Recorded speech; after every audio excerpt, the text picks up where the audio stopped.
رسولك حلي يا أمة محمد والله ما من أحد أغير من الله. أمة النبي محمد والله ما تشير أحد إلهي كقير أبدا أن يزني عبده أو تزني أمته.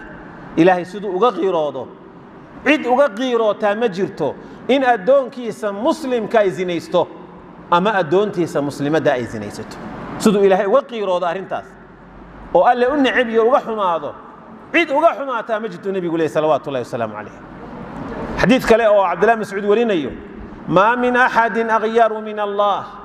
إلهي عيد كغير بدني مجرته من أجل ذلك حرم الفواحش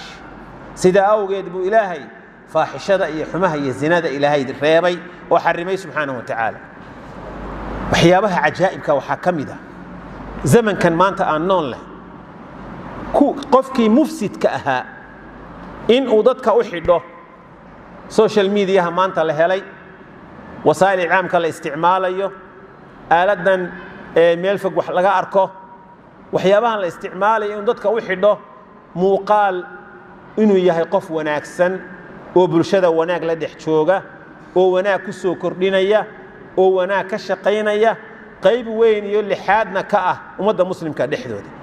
qofta la garanaya fasaadkiisa xumaantiisa intii wax garanaysa bay aragto soo wax u biinayay soo xun yahay hadana ummad fara badani oo marka aad eegto kumanaan boqolaal kun ay qofkaasi daba ordayso daba socoto oo maqlayso u fadhido ilaahay quraanka arintaasi waa munaafiqiinta ayuu ku ceebeeyay oo ku eedeeyay in shuqulkooda iyo dhaqankooda uu yahay arlada inay fasahaadiyaan wa idha qila lahum marka loo yiraahdo munaafiqiin la tufsidu fil ard war ilaahay ka yaaba arlada fasahaadka fasahaadinina war waxa kan xumaan weeye joojiya aad wadaan qaaluu inma nahnu muslihun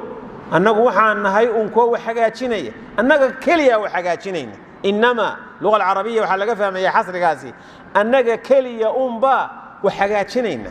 ma fahmaysan idinku ma fahmi kartaan waxaanu ka fikirayno aan ka talinayno saan u shaqaynayno ummadda waxaan rabno dadkan maanta jooga wax yar baan fahmaya anaga nima fahmi kara dadka badankiisu si ma fikirayno dadka isku aqli ma anaga isku cilmi ma anaga isku way aragnimo ma nihin isku ilbaxnimo ma nihin sida awgeed dadkii aan nala fikirka aha maba jooga maanta adduunka waxa gay jiraan ma cirkaas ay dalaayada la joogaan waa duuleen ma idinku dad nima fahmaysan anaga idinka ilmagaarsan anaga idinka abaxsan إلهي محيري سبحانه ألا إنهم هم المفسدون ولكن لا يشعرون إياك كوا وحفة هادين